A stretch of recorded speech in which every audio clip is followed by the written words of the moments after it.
Licenciada Margarita Ernestina Palencia Bejarano, buenos días. Buenas tardes, doctor. Presente. Buenas tardes, perdón, buenos días, le digo. Buenas tardes, excelente. Muy bonita su foto de perfil con su nene, cómo me ha gustado esa foto desde que la hemos estado viendo acá. Licenciado Cristian de Jesús Vargas Morazán, buenas tardes. Buenas tardes, doctor. Es Vanegas. Cristian de Jesús Vanegas Vanegas. Morazán. Vanegas, es cierto, gracias, licenciada, muy amable. Buenas tardes. Buenas tardes. Licenciada Andrea de la Rocío Méndez Villegas. Buenas tardes, doctor. Presente. Gracias, licenciada, buenas tardes. Licenciada Karina del Carmen Pérez Arribillaga. Licenciada Lidia Yasmín Barrios Villagrán.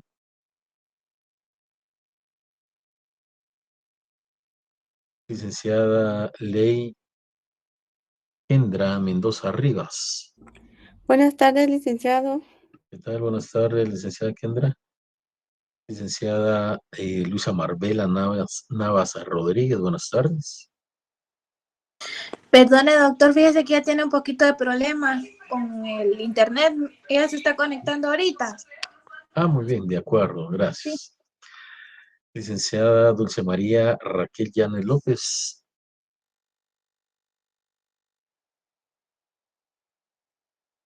Licenciada Mercia Alejandra Cifuentes Rodas.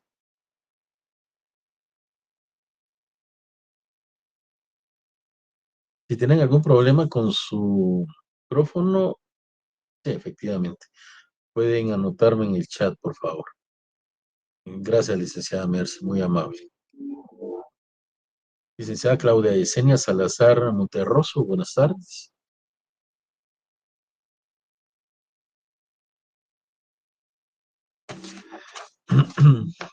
Licenciado Oscar Javier González Quintanilla, buenas tardes. Gracias, doctor, gusto de oírlo. Buena tarde. Igualmente, licenciado, muchas gracias.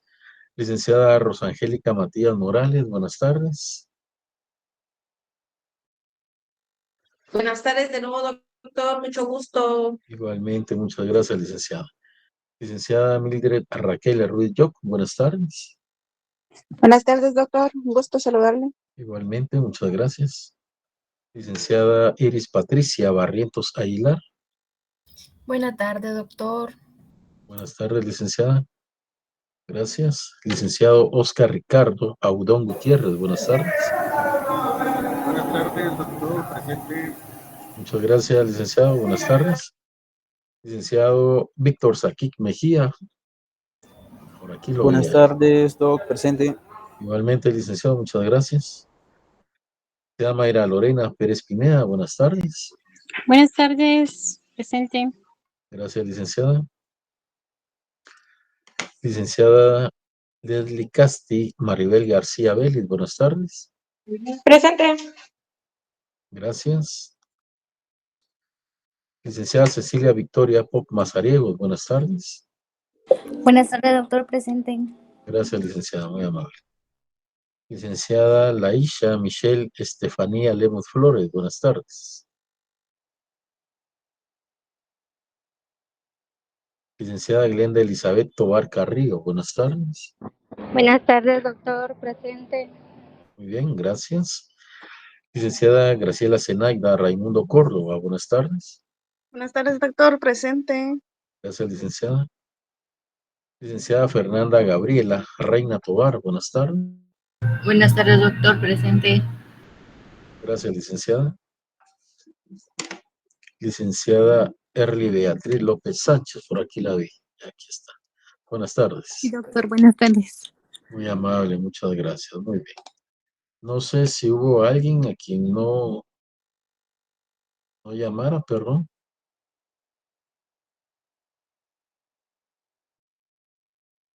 Muy bien.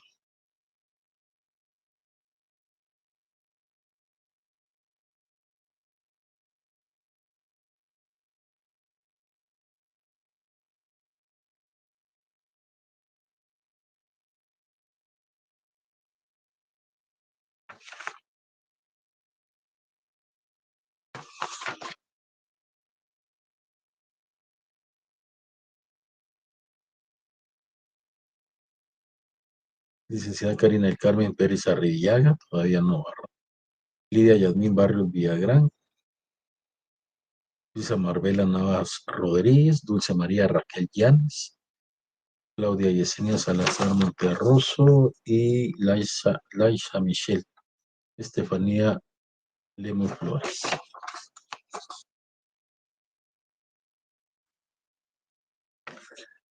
Licenciada Lidia Yasmín, por favor. Perdón, Edgar, yo creo que cabal me estaba mencionando cuando estaba ingresando. Sí, Buenas disculpe. tardes, disculpe. Adelante, adelante. Gracias, licenciada, muy amable. Y el licenciado Maynor Haroldo Quiñones, aún no, ¿verdad? Correcto. Muy bien. Hola, doctor, buenas tardes. ¿Qué tal, licenciado Maynor? ¿Qué tal? Ya Perdón lo ahí había- la demora. No hay problema. Gracias, licenciado, muy amable. Correcto. Entonces estamos acá todos. Pues nuevamente bienvenidos. Vamos a iniciar con la última clase que tenemos para hoy. Por ahí les estaba presentando ya el tema que vamos a desarrollar. Es importante, por ahí había un eco. Es importante que tomemos en consideración siempre la asistencia. Para mí es muy, muy importante esto y sobre todo la participación, ¿verdad? No se ha cerrado, me parece que se cierra el día de hoy.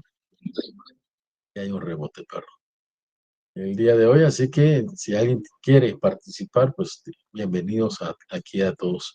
De alguna manera, pues nos hemos ido familiarizando y conociendo y yo voy a tener siempre muy claro quienes siempre han estado, siempre quienes han participado, que eso es muy importante para enriquecer el curso. Quienes han hecho docencia, yo sé que aquí muchos hacen docencia, saben exactamente eso. Uno aprende un montón de sus alumnos y de las ideas, de los aportes que dan. Por ejemplo, es una de las últimas tareas, cómo explicarle a un niño de 8 años quién es un agresor, me sorprendió bastante y positivamente todos los recursos que ustedes utilizaron, todas las herramientas que se pueden dar. Eso es muy importante y sobre todo quienes se tomaron aquel tiempo de dramatizar de alguna manera en la forma en que le hablarían al niño, las palabras que utilizarían. Eso es fantástico, eso es muy importante, porque también nos exige un poco, ¿verdad? No es lo mismo estar hablando entre dos profesionales con un lenguaje al nivel de esa profesión que estarnos dirigiendo a un niño. Muchas veces eso es más difícil. En la Facultad de Derecho yo varias veces he dado el curso de introducción al derecho y algunos compañeros me dicen, bueno, ese curso es más sencillo. Probablemente es muy básico, pero por básico es complicado también porque son esas primeras confrontaciones que se tienen con los alumnos en temas que probablemente nunca habían dado. Dar el curso básico de introducción de sociología, de psicología, de filosofía, por ejemplo, son cuestiones que debemos, ese conocimiento que podemos tener, bajarlo, ¿verdad? Al nivel de quienes están iniciando la. Ahora ya platicar con niños, niñas a una edad de 8 años, me gustó mucho la manera en que la mayoría de ustedes procuró encaminarse hacia ellos y hablarles y explicarles de la mejor manera posible. Temas que me quedaron bien claros a mí y que creo que es rescatable de varias cosas del curso, pero algo que pude observar acá. Hablarles con sencillez, muy importante, hablarles con claridad, también es fundamental establecer esos lazos de confianza y que el niño sepa que está siendo escuchado. Y ojo con esto, no quiere decir que le vamos a creer todo al niño, porque si algo tienen los niños también, es mucha imaginación. Entonces es importante conocer a los niños y saber que están siendo escuchados. Ese es un primer paso. Ahora bien, creer, no creer, eso va a depender de muchos elementos y de algo que muchas veces ya tiene que establecerse dentro de un proceso, pero que ellos sepan que no los vamos a limitar de entrada, sino que sepan que tienen esa posibilidad y esa confianza de acercarse y que nosotros como adultos los vamos a escuchar. Eso es muy importante y fundamental. Reiterativamente ustedes me estuvieron mencionando y creo que es muy importante también el hecho de darle el nombre correcto a cada una de las partes de nuestro cuerpo. Eso también ayuda a evitar confusiones y que ellos se sepan expresar. Dentro de las presentaciones que hemos tenido acá, recuerdo una en donde se indicaba que aun y cuando se tuviera un alto atraso intelectual, mental, psicológico, como queramos denominarle, un niño con una correcta expresión puede dar a entender si ha sido o no objeto de algún abuso. Si ha sido objeto o si no ha sido objeto por aquellos temas en donde se quiere instrumentalizar. Eh, ya con 18 años en la judicatura, he tenido experiencia en aquellos casos donde también hay madres o padres que quieren instrumentalizar a sus niños y meterles ideas para que digan cuestiones que no son. Y ya con una correcta investigación y con el conocimiento adecuado se puede determinar de que efectivamente las circunstancias y los hechos no son como se intentan plantear en su. Pero eso tenemos que tenerlo claro para no negar primero ni dejar de escuchar a los niños, pero tampoco ser fácilmente impresionables en relación a lo que nos estén diciendo. Es muy importante guardar ese equilibrio, esa objetividad, sobre todo desde una posición en donde vamos a estar trabajando, en el caso de ustedes, como profesionales, verificando peritajes en un momento, siendo consultores técnicos en otro, dando el apoyo profesional y todo ello, créanme que es muy importante para uno como juzgador. Muchas resoluciones que se han tomado y que se han firmado, esas resoluciones, tienen una alta carga del apoyo que tienen los técnicos, psicólogos, pedagogos, trabajadores sociales, que nos ayudan a ver lo que nosotros como abogados no alcanzamos a ver. Y eso es muy importante para nosotros, que ustedes sean esos ojos que un psicólogo puede observar y que el juez, por lo cuadrado que es por el campo del derecho, no lo logra ver. Que el pedagogo también nos apoye en ese sentido, el área social tan importante con el trabajo social. Y entonces las resoluciones tienen que estar mejor fundamentadas porque ya es una situación multidisciplinaria e interdisciplinaria y no solo la visión objetiva del juez, que yo siempre peleé y afortunadamente ya lo han ido quitando, donde decía que el juez era el perito de todos los peritos. Eso no es posible. El juez tiene que capacitarse mucho, pero no jamás va a ser el perito de todos los. Necesitamos profesionales en cada una de las áreas y sobre todo, como en su caso, profesionales que se están capacitando a un nivel superior. Muy bien. Tomando en consideración esta parte introductoria, dejo en el uso de la palabra a alguien quiere comentar, quiere participar, quiere dar algún comentario. De lo contrario, estaríamos iniciando entonces la última sesión que tenemos para el día de hoy. ¿Pregunto? ¿No? Muy bien. Qué bueno que la licenciada Cristian también abrió su cámara. Voy a tomar una captura de pantalla a media clase, cuando espero que ya se haya incorporado la totalidad y no se han ido muchos, entonces, para tener un recuerdo ahí del curso y de cada uno de ustedes, pero va a ser como a media clase. Muy bien, entonces vamos a iniciar en este momento con la presentación. Creo que ya la había iniciado por acá. Muy bien. Como les he comentado, cuando abro la presentación, ustedes lo saben, ya no puedo ver la imagen de ustedes. Entonces, si alguien tiene alguna opinión, alguna participación, no dude, por favor, en abrir su micrófono y hacérmelo saber. Trastornos psicológicos en víctimas de abuso sexual. Vean que hemos sido reiterativos también en este tema. Queremos hacer mucha conciencia sobre lo grave que es el abuso sexual en niños, niñas y adolescentes, porque como cualquier otra circunstancia que viven los niños o que viven las personas en esa etapa de desarrollo, va a marcarlos y va a marcarlos de por vida.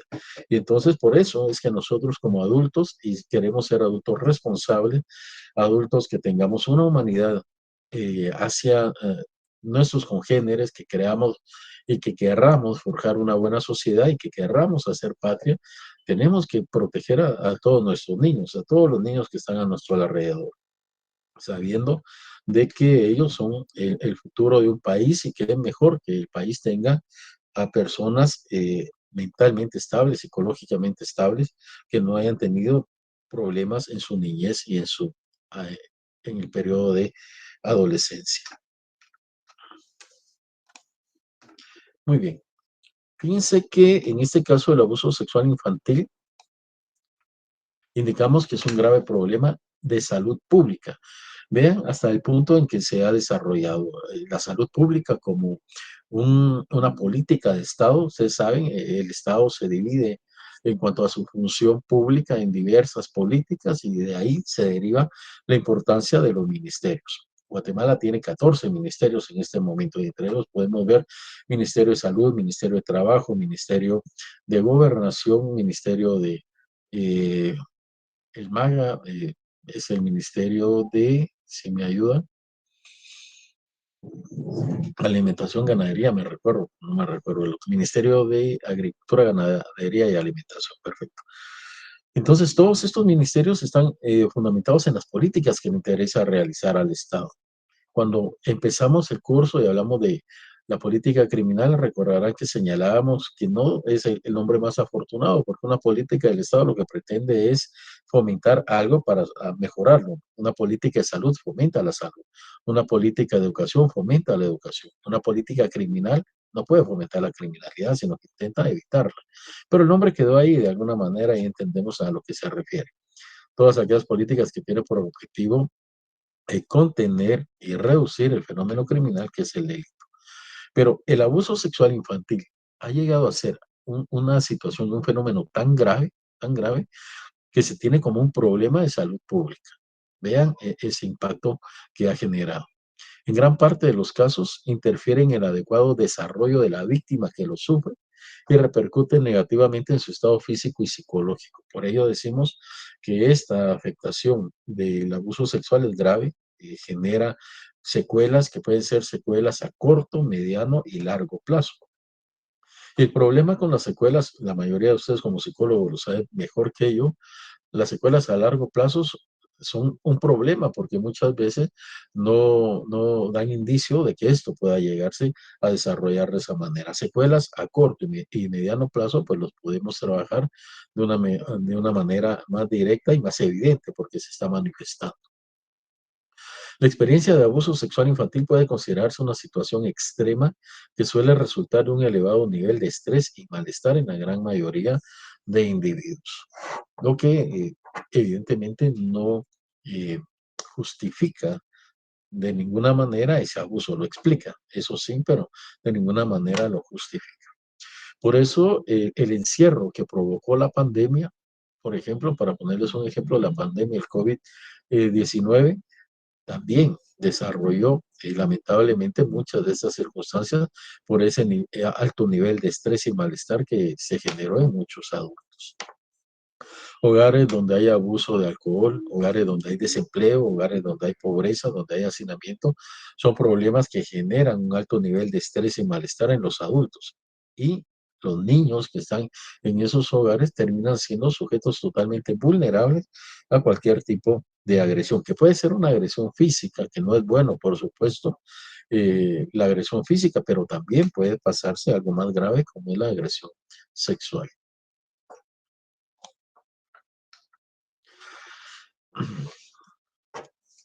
Vimos nosotros en el desarrollo de temas específicos como el incesto y el estupro, que no es algo reciente, no es algo que podamos considerar que es de la modernidad en la sociedad, y que ahora que ya existen códigos penales, ya los podemos identificar.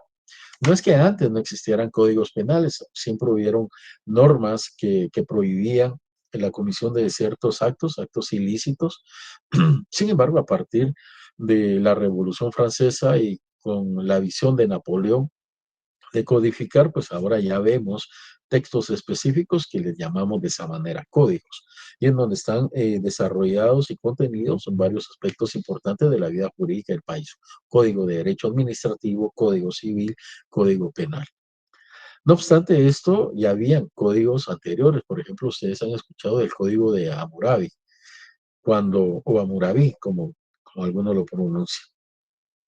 Cuando lo mencionan, uno piensa que es un papiro o que es un libro muy antiguo, y no, es una piedra. El Código de Hammurabi es una piedra en donde están escritos de alguna manera, cinceladas, esas letras, esas palabras, estos mandamientos de alguna manera, y la calificación de actos ilícitos. Ahí, en el Código de Hammurabi, se encuentra aquella famosa ley del talión, la ley del talión, ojo por ojo, diente por diente. que parece fuerte, pero termina siendo justa. La humanización de las penas ha provocado que en ocasiones no se dé la justicia de la reciprocidad, es decir, recibir mal por el mal causado, sino que se intenta establecer otros elementos, no solamente el castigo, sino la reinserción y la resocialización. Pero para muchos la pena debería ser la retribución exacta del mal que se ha causado. Si una persona lesionó, hay que golpearla. Si una persona insultó, hay que insultarla. Si una persona mató, hay que matarla. Es decir, de ahí deriva, por ejemplo, temas como la pena de muerte. Entonces, en estos casos, los trastornos psicológicos se producen desde hace mucho tiempo. El abuso sexual no es un problema reciente. En mayor o menor medida, los malos tratos a la infancia son una constante histórica que se produce en todas las culturas y sociedades y en cualquier estrato social. Yo les mencionaba factores de riesgo, hacinamiento, pobreza, falta de empleo, que vamos a verlos en las capas medias, bajas y bajas de la sociedad. Pero eso no quiere decir que por otros motivos, libertinaje, exceso de impunidad en algunas capas sociales por el poder económico, político, social, de influencias que tengan, también se dan estas circunstancias. Entonces se produce en cualquier estrato social, constituyendo un problema universal y complejo, resultante de una interacción de factores individuales, familiares, sociales y culturales que puede incluso llegar a desembocar en la muerte del menor. Hay ritos en diversas culturas que afortunadamente estos se han ido limitando. Recordemos que en materia de derechos humanos, la OIT, la Organización Internacional del Trabajo, curioso que la OIT haya desarrollado este tema en relación a los derechos de los pueblos ancestrales, pero lo desarrolla sobre todo desde una base de la no explotación laboral. Sin embargo, abarca estos derechos e indica que las tradiciones, las culturas, las costumbres de los pueblos ancestrales, para no llamarles únicamente pueblos indígenas, ¿verdad? Deben de ser respetadas por los estados parte, bajo una condición, siempre y cuando esas costumbres, esas culturas y esas tradiciones no vulneren derechos humanos. Entonces, una costumbre que sea violatoria a un derecho humano, por ejemplo, se recordarán ustedes, no sé qué fecha es, pero cuando se chicotea a los niños, supuestamente para que crezcan, ¿verdad? Eso en algún momento un niño podría señalarlo como un abuso infantil o un daño físico que se le está produciendo, aun cuando pudiera decirse que es una tradición, ¿verdad? Entonces, el elemento fundamental, el elemento sine qua non para mantener una tradición, una costumbre, una cultura de un pueblo ancestral es que la misma no sea violatoria a los derechos humanos. Por eso la mutilación sexual infantil que se producía en muchos pueblos africanos ha sido totalmente rechazada y señalada por el derecho internacional de los derechos humanos, por muy antigua y por muy cultural que sea, es violatoria a derechos humanos, en este caso de la integridad y del derecho sexual de las mujeres niñas. Las consecuencias psicológicas que suelen acompañar a la vivencia del abuso sexual infantil son frecuentes y diversas, tanto aquellas que se producen en la infancia como las que en muchas ocasiones perduran hasta la edad adulta. En este caso es un problema el hecho de, de que ya se produzca ese abuso sexual, porque va a generar algún tipo de secuela.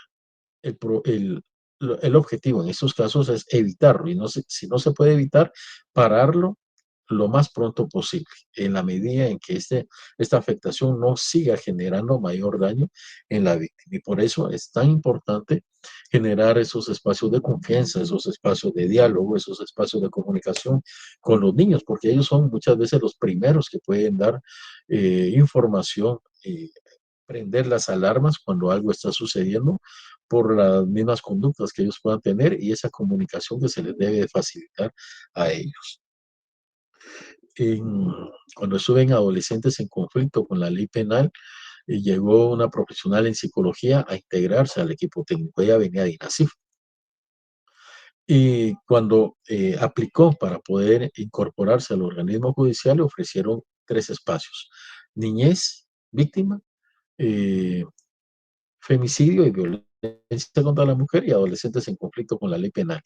Ella venía de INASIF, les comento, y ella había escuchado mucho maltrato en contra de mujeres, violación en contra de niños, víctimas, y ella quería de alguna manera liberar de toda esa carga emocional que generan esos relatos, y escogió adolescentes en conflicto con la ley penal, que probablemente no tiene esa carga emocional tan fuerte que se da en violencia contra la mujer y en los delitos en contra de los niños, pero sí tiene otros aspectos que es importante abordarlos, pero ella quería salir de ello.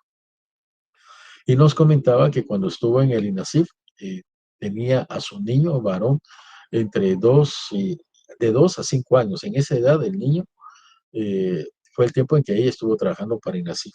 Y con los relatos que ella escuchaba, dice que le entró cierta paranoia, ¿no? Y ya todos los que se le acercaban a su niño, ella los veía como agresores sexuales, que le querían hacer un daño, que querían violentar sexualmente a su niño. Entonces, se producen estas circunstancias porque todos los que hemos sido padres procuramos la manera de darles espacios de bienestar, de libertad y de seguridad a nuestros niños. Entonces ellos deben de ser los primeros que deben de tener las herramientas necesarias, los mecanismos necesarios para provocar esto que estamos viendo en pantalla, ¿verdad? Que ellos mismos logren colaborar desde un primer momento a parar ese tipo de abuso sexual. Son diversos los autores que constatan la existencia de víctimas asintomáticas. Una situación que muchas veces lo vemos así en un inicio, pero las secuelas a largo plazo se terminan desarrollando ya en la adultez, en la vida adulta. Estableciéndose que entre un 20% y un 30% de las víctimas de abuso sexual infantil permanecerían estables emocionalmente tras esta experiencia. Sin embargo, estas víctimas podrían llegar a presentar problemas posteriormente, configurando los llamados efectos latentes del abuso sexual infantil. Sigmund Freud, recordarán que señalaba que el alcoholismo evidenciaba abuso sexual infantil, tanto en hombres como en mujeres. Compras compulsivas en el mismo sentido, exceso de un deseo de limpieza, señalaba que también en el mismo sentido. Es decir, muy difícil que un abuso sexual no genere secuelas en los niños y en las niñas y en los adolescentes. Si no se van a ver inmediatamente o a mediano plazo, lo más seguro es que estas secuelas sean a largo plazo.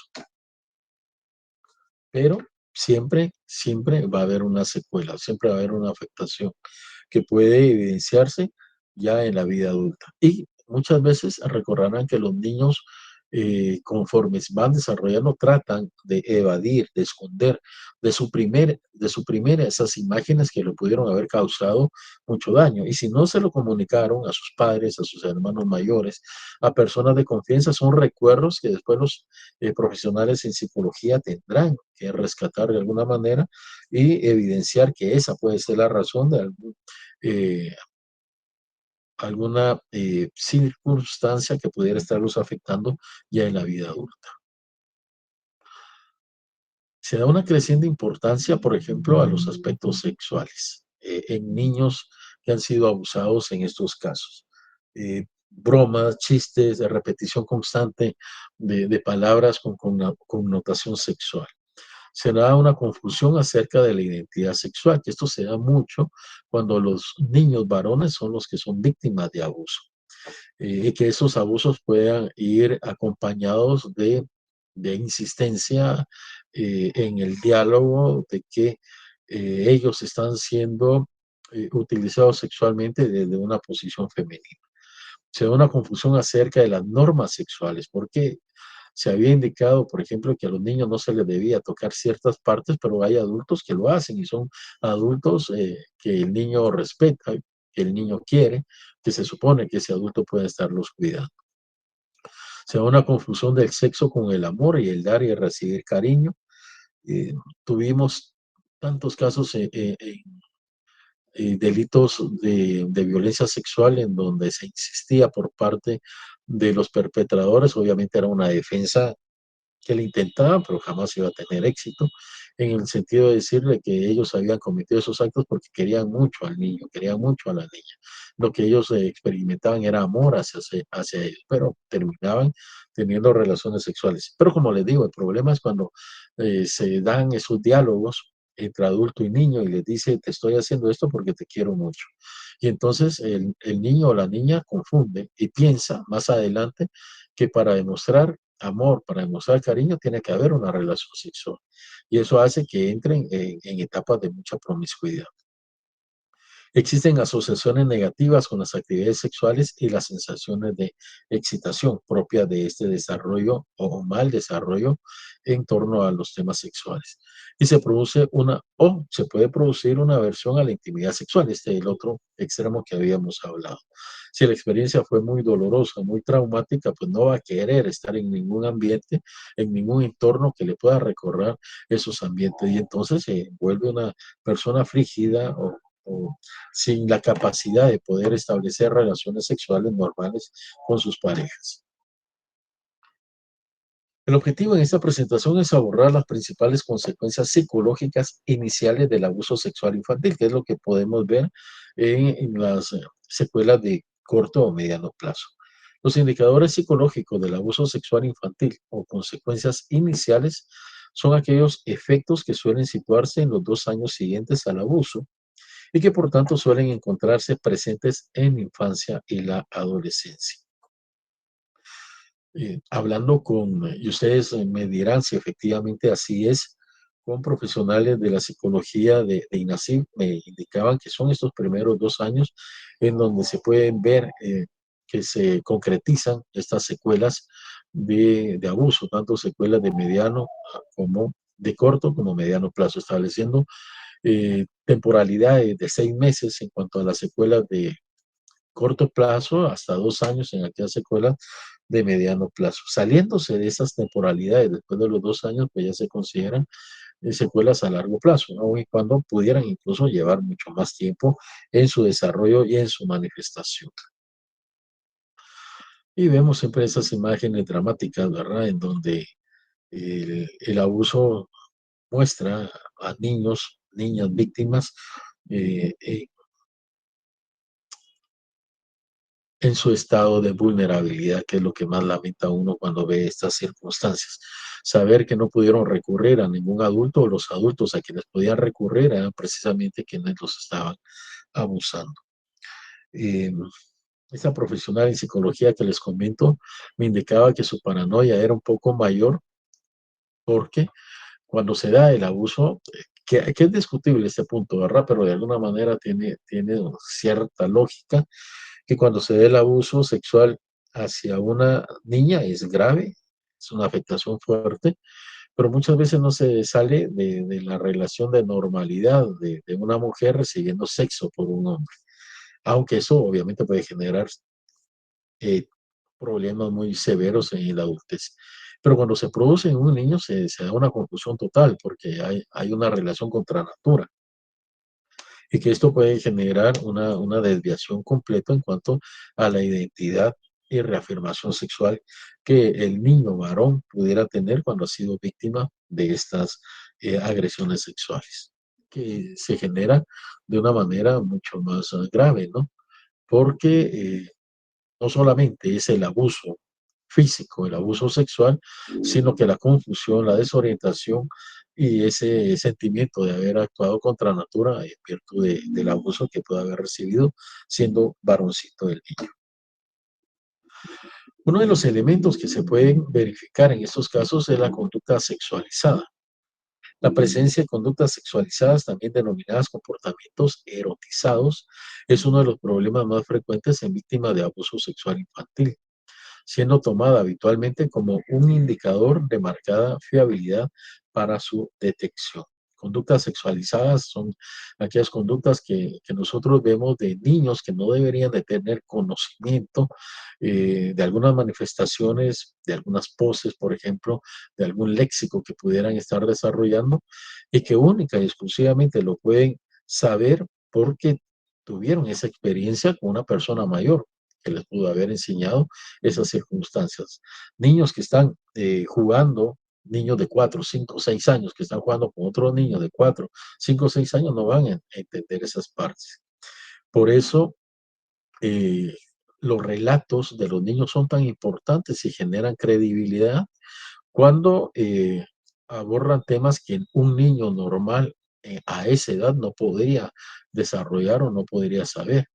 En cuanto a poses sexuales, por ejemplo, en cuanto a la funcionalidad de algunos órganos genitales ya dentro de una actividad sexual, que un niño, evidentemente, jugando con otros niños no los va a tener, pero sí puede relatarlo de alguna manera en su declaración cuando ellos han sido víctimas y han sido testigos por lo mismo de estas circunstancias.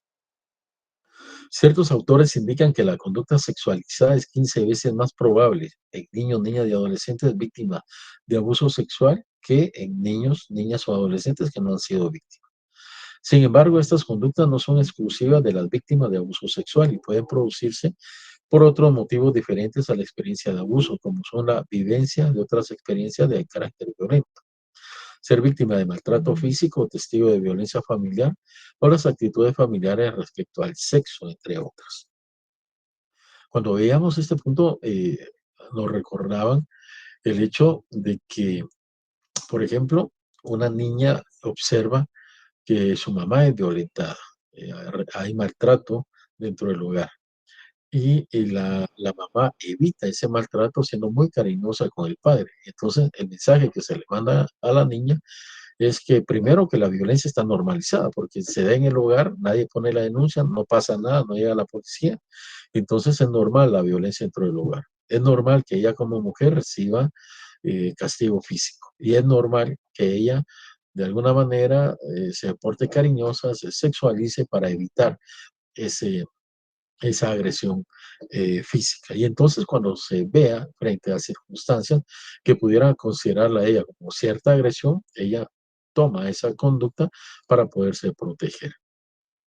Creo que aquí hablábamos en este espacio académico, platicábamos ya hace algunas clases, lo muy negativo que es sexualizar a nuestros niños, sobre todo a las niñas mujeres, con el maquillaje muy provocativo, con ropa muy provocativa, tratando de imitar bailes y movimientos de cantantes y actrices muy famosas, pero que llevan a las niñas a un comportamiento sexualizado demasiado temprano.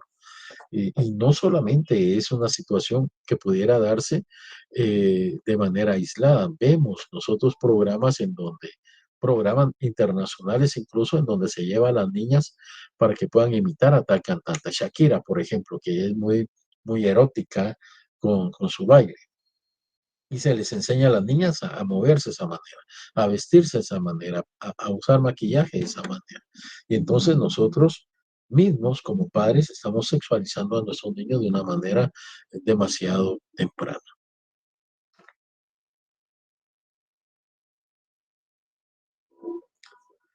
Diversos autores han estudiado aquellas conductas sexuales que pueden considerarse normales según la edad y el género y las han comparado con las que presentan la mayoría de víctimas de abuso sexual infantil, ilustrando la elevada frecuencia de conocimientos y conductas sexualizadas y no normalizadas en estas víctimas, incluso en edades muy tempranas. Por eso les decía, los diálogos, el léxico que se utiliza, cierto morbo que se despierta en los niños que lamentablemente han tenido este tipo de experiencias, nos pueden ir demostrando y marcando que ya pudieron haber tenido estas experiencias sexuales. Y si estas experiencias sexuales se han producido con personas adultas, pues evidentemente estamos frente a un abuso sexual.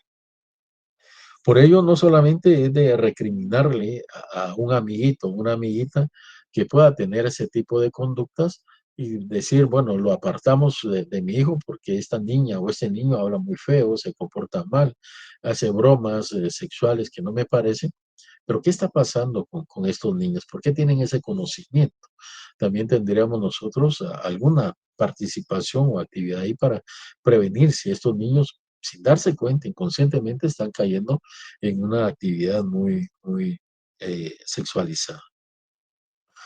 Por otro lado, algunos autores han confirmado que las conductas sexualizadas en la infancia parecen relacionarse con conductas promiscuas y embarazos no deseados en la adolescencia, aumentando el riesgo de revictimización de la víctima de abuso sexual en etapas posteriores.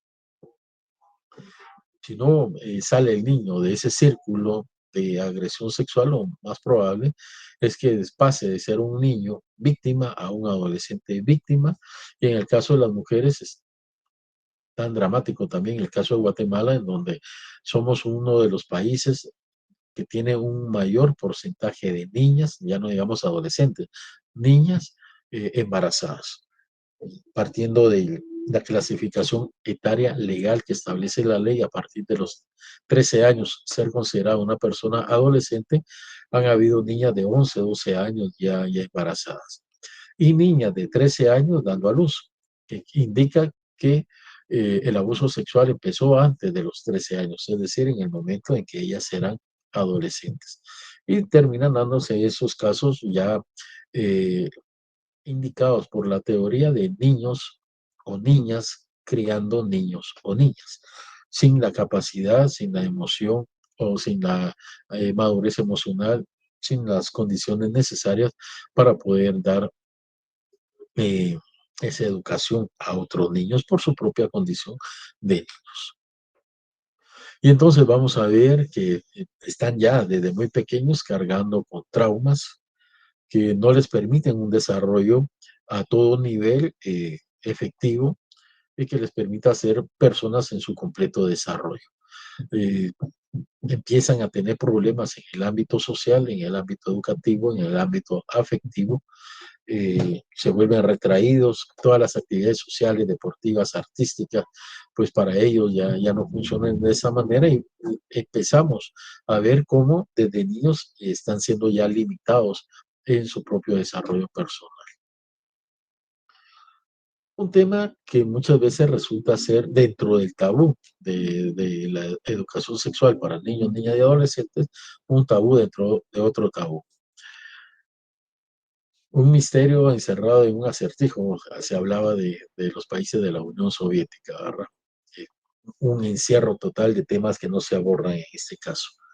La prostitución en víctimas de abuso sexual infantil menores de edad es también uno de los problemas relacionados con el área de la sexualidad, encontrado por algunos autores, especialmente en determinados países asiáticos y latinoamericanos. Esto no quiere decir que en Estados Unidos, los países europeos, esto no suceda, pero por los niveles de pobreza, por los niveles de impunidad, por los niveles de inseguridad que hay en los países latinoamericanos y en muchos países asiáticos, esta prostitución encuentra mayores márgenes de desarrollo en estos países. En general, destaca el rápido y prematuro crecimiento con que las víctimas de abuso sexual infantil se desarrollan a nivel de su sexualidad, contrastando con las dificultades que presentan para crecer en el plano psicoafectivo y relacional. Recuerdo que ustedes, los psicólogos, tienen un término que le llaman una emocionalidad plana, ¿verdad? Donde no manifiestan mayor emoción. Y resulta que estos niños, frente a estas circunstancias, se van desarrollando de esa manera.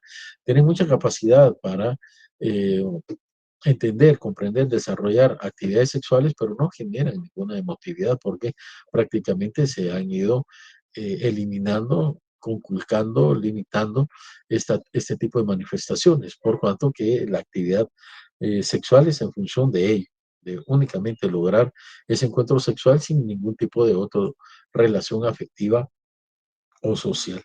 Y entonces, estos niños que caen en este tipo de actividades terminan siendo así emocionalmente muy planos, aun y cuando puedan mostrarse con una sexualidad muy promiscua, porque han sido víctimas de estos abusos que los han llevado incluso a la propia prostitución. Y habría que revisar este término, se recuerda, por lo mismo que hablábamos en cuanto a la pornografía infantil, que es un término utilizado para adultos. Ahora, la prostitución infantil, el niño tendría que beneficiarse lucrativamente de esta actividad. Si no es el niño, la niña, el adolescente o la adolescente quien se está beneficiando económicamente, beneficiarse económicamente sería muy relativo, pero que no está obteniendo algún beneficio económico, también no estamos frente a un tema de prostitución. En todo caso, es un tema consensual de realizar actividades sexuales a cambio de un pago o un beneficio económico. Pero si el niño no lo está recibiendo, está más allá de una prostitución, de un claro abuso, de una explotación, de una trata en materia sexual, porque únicamente está sirviendo como objeto sexualizado, pero no está obteniendo el dinero que eso está produciendo. Esto se lo puede estar quedando un adulto o incluso una estructura criminal que tenga a estos niños en cautiverio y en desarrollo de actividades de prostitución. Otro elemento es la conformidad compulsiva. Crittenden y Dillala en el año 1988 propusieron la existencia de un patrón de conducta específico denominado de conformidad compulsiva, utilizado por algunas víctimas de malos tratos, abuso sexual y negligencia para acomodarse a su situación y poder sobrevivir física y psicológicamente a esta. Parte de esta normalización que podríamos estar verificando en los hogares donde se produce este tipo de maltrato y la forma en que ellos ven que ese maltrato aminora o se intenta evitar. Los autores definen esta estrategia como la presencia de un comportamiento conformista y vigilante en los niños y niñas víctimas de malos tratos, que reduce el riesgo de comportamientos hostiles y violentos por parte de sus agresores y aumenta la probabilidad de interacciones agradables con ellos. Los niños van entendiendo que a través de un comportamiento muy amistoso, muy cariñoso, muy sexualizado en contra de las personas que podrían estarlos agrediendo, estas circunstancias aminoran o disminuyen o se eliminan por completo. Pero cuando aprenden estas circunstancias desde muy niños, son conductas que después las van a estar reflejando posteriormente. Y puede ser un patrón de conducta que se aprende en la niñez o en la adolescencia, difícilmente podría ser modificado ya en la edad adulta. Y aprenden a mantener una conformidad en esas circunstancias. Muy parecido a lo que nosotros veíamos también en el tema de violencia contra la mujer, que se llama el síndrome de, eh, de, de defensión aprendida, en donde las mujeres pues prácticamente aprendían a estar en una situación de sujeción y ellas aprendían a ser sumisas a efecto de no contradecir a la persona que las tenía bajo esa condición. Y entonces era una indefensión aprendida, el síndrome de indefensión aprendida. Ellas aprendían a ser indefensas para evitar que tuvieran mayores agresiones. Ante el primer resquicio de defensa que pudieran manifestar, defensa física, defensa verbal, eran objeto de una violentación mayor. Entonces ellas aprendieron a ser indefensas para evitar un mayor castigo. Síndrome de indefensión aprendida, como se le llama. En el estudio, las víctimas de abuso sexual fueron aquellas que presentaban un mayor nivel de conformidad compulsiva. No obstante, si bien los autores inicialmente abogan por el efecto adaptativo de esta estrategia, también alertan del riesgo que implica si se generaliza el resto de relaciones interpersonales de la víctima, como suele suceder en casos de abuso sexual infantil. Las personas normalmente, y todo ser humano, una condición esencial que tiene la capacidad de adaptarse. Esa capacidad de adaptación nos ha permitido a nosotros como seres humanos, Homo sapiens primero y Homo habilis posteriormente, a ya tener aproximadamente, si los arqueólogos no se equivocan, ya 10.000 años en la Tierra. Y hemos ido dominando la Tierra. Hemos sido la especie más dominante que ha pisado la Tierra. En su momento los dinosaurios lo recordarán, pero en esos programas del cosmos y de la ciencia explican que, por ejemplo, un dinosaurio nunca construyó un auto, nunca construyó un cohete y menos aún llegaron a la Luna. Situación que el hombre sí lo ha logrado hacer, con menor capacidad física, eh, con menor estructura física, pero con un aumento sustancial de la proporción del cerebro con relación a nuestro cuerpo que nos ha permitido ser de esta manera. Y eso también nos ha permitido ser muy adaptativos a diferentes circunstancias. Circunstancias de clima, por ejemplo, circunstancias de época, de conflictos, Y por ello, estos expertos señalan de que la conformidad que adapta a la persona no es del todo mala en tanto y en cuanto esta conformidad y adaptación no sea una circunstancia que tenga también una relación en cuanto a violación a sus derechos humanos. Porque si nos adaptamos a una violación permanente de nuestros derechos humanos para evitar una violación mayor, de todas formas, se encuentra, en este caso, la persona sujeta a una violación de derechos humanos que rompe con la estructura que debe tener un Estado de derecho de proteger a todos ciudadanos de que no sean víctimas de este tipo de violaciones.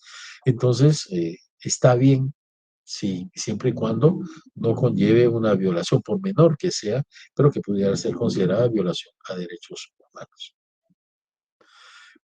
Y volvemos siempre a esas imágenes que nos recuerdan que los niños pueden ser muy fácilmente influenciables, muy fácilmente atemorizados, fácilmente engañados en cuanto a muchas circunstancias.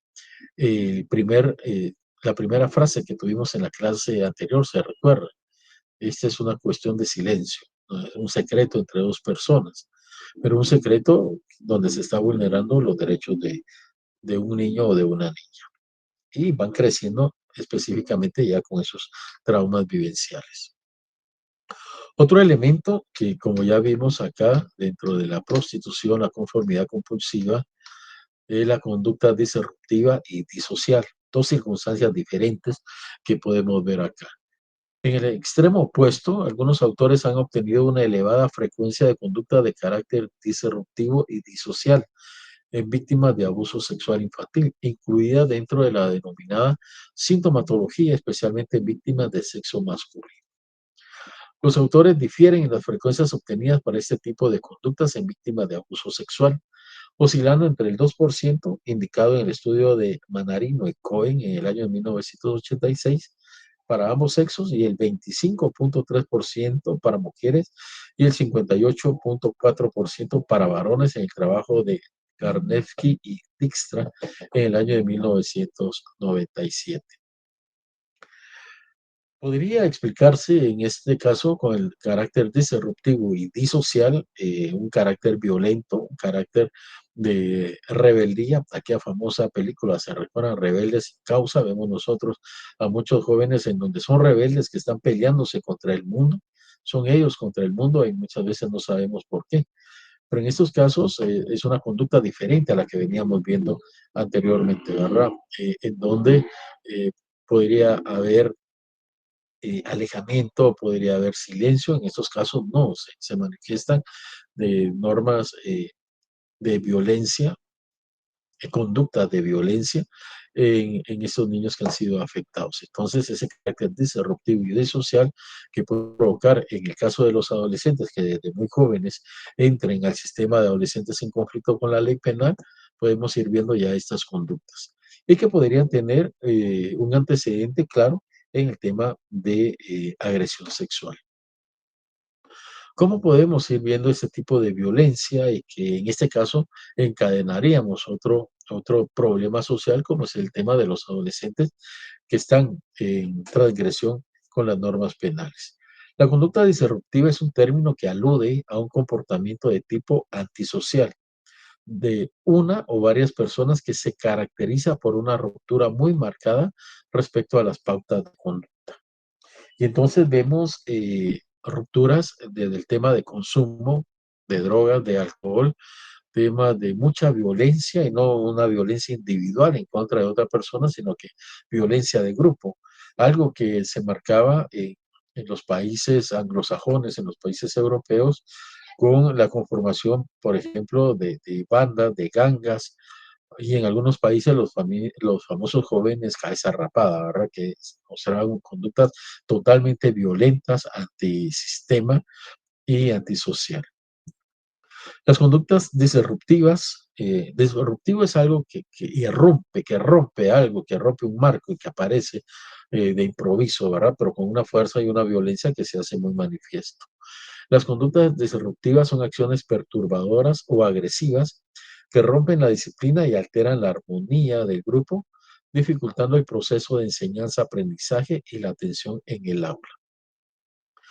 Y esto podría ser por varias circunstancias, no solamente tiene que darse por una circunstancia de abuso sexual en la edad de la niñez o de la adultez, pero es un elemento que puede acelerar estas circunstancias y que puede generar un porcentaje bastante alto como una razón válida de este tipo de conductas. Hay una película española, no, perdón, es una película alemana que se llama La Ola. Es producción independiente. Si alguien la puede ubicar en internet, es bien interesante. Si alguien la vio, sabrá que es una película muy interesante de un experimento social que realiza un profesor para determinar hasta qué punto el tema del nazismo, de la dictadura, un régimen fuerte puede regresar a una Alemania que quiere vivir en democracia y que quiere apartarse de los recuerdos del nazismo, del social nacionalismo de Hitler. Y es interesante ver cómo en el desarrollo de la película esos pensamientos que se creen han quedado muy atrás empiezan a regresar y cómo fácilmente un grupo puede nuevamente estar sometido a reglas autoritarias. Reglas autoritarias que provocan que tengan estas conductas disruptivas y acciones perturbadoras. Un problema de comportamiento en el que un niño quebranta rápidamente muchas leyes y reglas. El mal comportamiento es lo bastante malo y lo bastante frecuente como para causar problemas importantes para el propio niño u otras personas. Conductas que podrían ser consideradas en algún momento como autodestructivas en contra de sí mismos, en contra de los niños que están desarrollando este tipo de conducta. Y en contra también de sus pares, ¿verdad? Los niños que están a la par de ellos y que pueden generar este tipo de comportamiento que no solamente los pone en peligro a ellos, sino a todos quienes están a su alrededor. Para ir terminando con este tema de la conducta disruptiva y disocial, algunas víctimas crecen en la convicción de que el empleo de la agresividad es el mejor camino para conseguir lo que desean, fuera del diálogo y fuera de lograr consensos, ¿verdad? Como se constata en diversos trabajos, haber sido víctima de abusos en la infancia parece constituirse un factor de riesgo para que de adultos se victimice a otros, conociéndose este fenómeno como la transmisión intergeneracional de la violencia, una de las consecuencias más graves del abuso sexual a nivel social. Acá también citamos parte de los estudios de Wyndham en 1989 y Maxfield y Wyndham también de 1996, como una evolución de los estudios que ellos vinieron y estaban desarrollando. Normalmente, cuando se hacen los estudios psicológicos, psiquiátricos de personas que generan una violencia permanente, pueden ser violadores seriales, asesinos seriales, eh, golpeadores en las familias, parejas o hombres, mujeres que siempre tienen ese tipo de conducta con sus parejas, pues se intenta ver si existe en la niñez o en la adolescencia antecedentes de este tipo de violencia, no solamente física, sino que violencia sexual, y pues ido apareciendo este tipo de antecedentes que generan como secuela a largo plazo conductas ya de adultos que se ven como conductas disociales. Muy bien, para terminar, vamos a brevemente pensar en un antes y después del abuso. A pesar de que se asume que el abuso sexual en sí mismo es el agente traumático más importante en las víctimas, es importante enfatizar que cualquier enfoque de evaluación para entender el trauma debe tomar en cuenta las experiencias del niño antes y después del abuso, que es muy importante considerar esto. Todos los antecedentes previos a que se produjera el abuso y cómo se pudo haber manejado y desarrollado, si es que se le dio algún apoyo profesional o si no se hizo, qué pudo haber sucedido con el niño. El abuso tendrá diferentes efectos en los niños dependiendo de las circunstancias que los rodean. El entorno será siempre muy importante. La severidad de los síntomas relacionados con los trastornos psicológicos va a depender de diversos factores. Y dentro de estos factores vamos a determinar, entre otros, pues, las relaciones familiares que se puedan tener, esa construcción de vínculos, de redes familiares, comunitarias que el niño pueda tener como soporte para poder primero prevenir, pero posteriormente, si se ha dado el abuso, superar este tipo de traumas desde la niñez. Y entonces, muy importante cuando se hacen estas evaluaciones y estos peritajes en relación a niños, niñas y adolescentes que de alguna manera han sido víctimas de este tipo de abuso, poder determinar esos antecedentes y las circunstancias posteriores en que se pudieron haber desenvuelto los niños para darles, que es el objetivo final, la mejor atención y el mejor acompañamiento profesional que se les pueda brindar.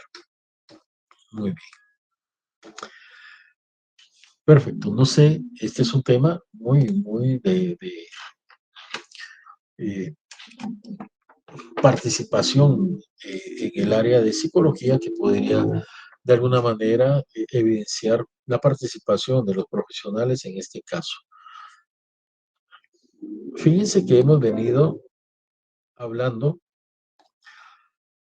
sobre cómo identificar este abuso, cómo generar confianza en el niño, cómo provocar que el niño pueda tener una buena comunicación. Pero no quisiera que el curso terminara generando es lo que yo les decía con la profesional que trabajaba y posteriormente se fue al organismo judicial, una excesiva paranoia, ¿verdad?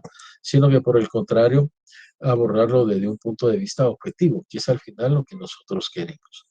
Y por eso en algunas retroalimentaciones que les puse en los trabajos de cómo hablarle a los niños sobre quiénes pueden ser abusadores sexuales, darles el conocimiento claro a los niños de que ellos pueden ser escuchados, pero debemos de diferenciar entre escucharles y creerles. Hay que generar la confianza para que el niño también sepa que se le va a creer, pero que no todo se le puede creer. Esto se lo digo porque después de este curso podríamos nosotros quedar con la idea de que el niño está en un permanente riesgo y frente a ese permanente riesgo, cualquier circunstancia que se dé tendría que ser atendida y ser visualizado como cierto abuso sexual en contra de ellos, pero sería una posición que nos apartaría de una objetividad que debemos de tener como profesionales. Se han visto muchos casos, sobre todo de los padres que se quedan con niñas, mujeres, que ellos intentan hacer el mejor trabajo posible y las madres que no están conformes con esta circunstancia intentan provocar o generar una confusión en cuanto a la conducta de los padres. Recuerdo claramente, creo que ya se los comenté acá, donde se insistía por parte de la madre que la niña hiciera un relato con una niña de 3 o 4 años, insistiendo en que el papá la tocaba. Y la niña decía, sí, mi papá me toca acá. Pero cuando se le preguntaba por qué razón, decía, bueno, cuando me baña, papá me baña y al momento de estarme bañando, él me toca acá. Y me dice que yo también me lave o lo haga. Otra circunstancia, con una niña más grandecita, la mamá insistía de que el papá la obligaba a tocarse como para masturbarse. Y la niña después explicaba que también en un ámbito de bañarse, de higiene personal, el papá tenía pena y no la quería tocar y le decía, mira, tocate, bañate, lavate bien ahí, con agua, con jabón, y el papá evitando tocarla. Entonces tenemos que estar muy claros de todas estas circunstancias que se producen, pero no irnos al otro extremo y prácticamente ver agresores en todas las personas y en todos los ámbitos. Para ello es muy importante que manejemos esa objetividad tan necesaria como profesionales para que nuestra opinión no sea sesgada hacia uno o hacia otro lado, sino que de verdad apoye y dé la mayor veracidad posible a una decisión que podría tomar una autoridad. Siempre me voy a enfocar desde la posición del juez, que uno debe eh, tener mucho cuidado al momento de decidir porque la decisión que tome puede afectar las vidas de las demás personas. Y en este caso es muy importante con toda la información posible, pero sobre todo esa información profesional de los equipos técnicos que a nosotros como jueces nos ayudan sobremanera. Licenciada Rosa Angélica, la escuchamos, licenciada.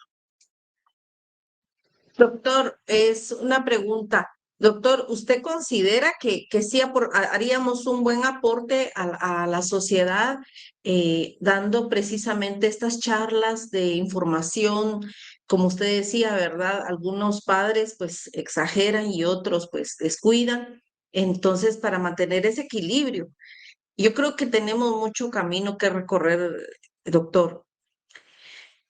¿Podríamos nosotros aportar algo para la sociedad? Y eso sería significativo, ¿verdad? Sería un cambio bastante favorable a la niñez, ¿verdad? Entonces, mi consulta es, doctor, para usted,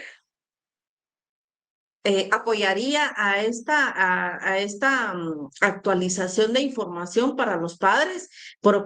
Como por ejemplo, hacer charlas, dar información en las escuelas, en los colegios, ¿verdad? Para que esto vaya minimizando, doctor. Miren, esto es algo que por responsabilidad todos debemos de hacer en los ámbitos en donde nos desarrollamos, ¿verdad? Tratar de multiplicar este conocimiento. A mí me encanta apoyar estas circunstancias, tanto con este conflicto con la ley penal como el femicidio, pues frecuentemente nos invitaban. Y como les digo, la responsabilidad que se debe tener, porque a veces se sobredimensionan algunas figuras y cuando el juez va a hablar, vamos a ver qué dice el juez, porque lo que él diga casi que es una resolución judicial. Y entonces uno debe estar muy preparado en este tema. No hablar de temas que no conoce, pero si de alguna manera está desarrollándolos, tratar de aprovechar esa posibilidad para transmitirlo. Y el trabajo que hacen los equipos técnicos es muy importante. Nosotros teníamos toda la buena voluntad siempre de apoyar a los equipos técnicos para que se acercaran a las escuelas, se acercaran a los hospitales, se acercaran en el interior del país, por ejemplo, a centros de salud, a todos los establecimientos educativos para poder compartir esa información. Y por eso les indico, tener claro cuáles son los síntomas, los indicadores que nos pueden decir que un niño puede estar siendo víctima. Si no tenemos ninguno de esos indicadores, el niño se ve muy tranquilo, muy bien, con una buena relación con uno de sus padres y el otro está insistiendo para intentar instrumentalizarlo de que hay algo ahí negativo, pues también evidenciarlo para no romper una buena relación que pudiera tener el niño con uno de sus padres por una circunstancia de peleas que puedan estar teniendo los adultos. Entonces, todo esto es muy importante para darle protección a los niños, pero la protección tiene que ser en ambos sentidos, de que no queden ellos dentro de una relación de abuso sexual, pero que tampoco se les intente instrumentalizar para beneficio de un adulto, cuando no están teniendo ellos ningún tipo de actividad que puedan ponerlos en riesgo. Lamentablemente hemos visto muchos casos en donde se destruyen buenas relaciones padre e hijo por este tipo de acusaciones que están totalmente con una mala voluntad de destruir este tipo de relación. Así que esa es la idea, ¿verdad? De manejar esta información con el objetivo de ser cada vez mejores profesionales y tener mucha objetividad sin sesgos al momento de emitir nosotros nuestra opinión. Todo el apoyo que podamos dar, pues bienvenido, ¿verdad? De eso se trata, que podamos dar cada uno de nosotros nuestro granito de arena. Licenciada Mercy nos dice, vamos a ver qué nos dice la licenciada Mercy. Licenciado, es lamentable que muchas veces el sexo femenino utilice la ley para hacer el daño al sexo contrario. Como saben que tienen apoyo y utilizan a los niños para que mientan, y en este caso, licenciado, si en la investigación descubren que no fue así, como el papá que supuestamente estaba tocando a la niña, qué pena le dan a la mamá. Hay varios delitos, simulación de delito, uno de ellos.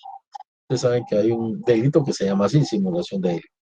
Si se simula un delito, es sancionada la persona. Si hay calumnia, si hay injuria, es sancionada la persona. Si hay falso testimonio o hay perjurio, también es sancionada la persona. Todos estos delitos que les he comentado tienen pena de prisión y pena de multa en estos casos, combinada. Uno de los más frecuentes que se da es el perjurio. El perjurio es cuando nosotros vamos ante por ejemplo, y decimos que es verdad algo que es falso. Alguien me preguntará, pero eso no es falso testimonio, licenciado. Falso testimonio lo comete únicamente el testigo, el que está declarando como testigo. ¿Sí? No declara como testigo, está cometiendo perjurio. ¿Quiénes cometen falso testimonio? Los testigos y los peritos, así que sean peritos deben de tener cuidado con ello, ¿verdad? Porque el delito que cometen es perjurio, pero si es una persona interesada en todo el proceso que miente, licenciada Rosangélica, la escuchamos. Doctor, muchas veces eso, lo que usted mencionaba anteriormente, es muy utilizado cuando los matrimonios se desintegran por parte de los cónyuges. Usan precisamente a un menor, ¿verdad? Para ejercer la violencia vicaria sobre el otro, ¿verdad? Lamentablemente, eso sucede en muchas ocasiones. Y usted mencionaba que puede ser, mencionaba algunos delitos que podrían. Perdón, doctor.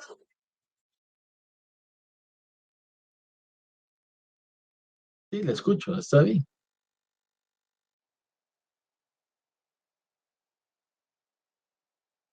Se quedó a medias con su intervención, licenciada, disculpe.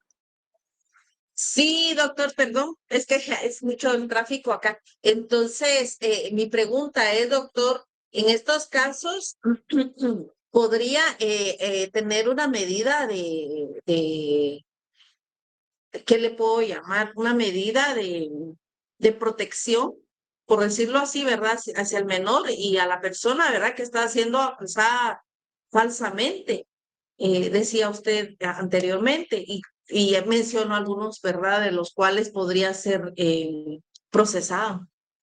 Sí. Se ha dado muchas veces el caso de que si una padre o la madre intenta utilizar al niño como un recurso dentro de un pleito que hay entre los adultos y nosotros vemos que lo está forzando a una situación en donde podría vulnerarle una estabilidad emocional al niño, pues estamos en la posibilidad de declarar a ese padre como un recurso no idóneo para el niño. Es decir, el niño tiene que estar a la par de uno de sus padres o de los dos que le den esa estabilidad. Pero si en lugar de ello lo está instrumentalizando y lo estás perturbando emocionalmente, algo que le puede generar un daño hacia el futuro, pues se declara que el padre no es un recurso idóneo y podríamos buscar una alternativa. Lo malo es que cuando no hay alternativas, la que queda es la institucionalización, pero no es lo mejor, ¿verdad? Pero sí, procuramos en el sector justicia que los padres tengan bien claro que no se va a permitir la instrumentalización de los niños y que pueden ellos ser responsabilizados incluso penalmente por esa instrumentalización que intenten hacer. Antes era bien complicado cuando no se había dado esta evolución para recibir los testimonios y las declaraciones de los niños, en el sentido que a los pobrecitos se les sentaba en un estrado con los abogados a la par, el juez ahí presente, muchas veces el juez ni se quitaba la toga de negro, puro sopilote, y el niño asustado ahí. Bien, ahora no, ahora hay procedimientos diferentes, con la cámara Gesell, por ejemplo, con el filtro que se utiliza a través de las psicólogas, los abogados hacen preguntas tontas incluso, hasta uno como juez pregunta cuestiones que no deben de ser y el psicólogo dice, no, eso no se le puede preguntar así, se le va a preguntar de una manera diferente. Con el objetivo de que el niño cuando dé su declaración no esté atemorizado, no esté influenciado, no esté sesgado tampoco para que lo pueda decir. De esta manera, pues el niño no se utilice como una herramienta dentro de un juicio entre adultos. Esto sí se ha logrado a través de esta especialización. Y especialización que es muy importante. Un psicólogo, una psicóloga que va a trabajar con niños, niñas y adolescentes, no por el hecho de que se le nombre en una institución para trabajar con ellos, se vuelve especializado de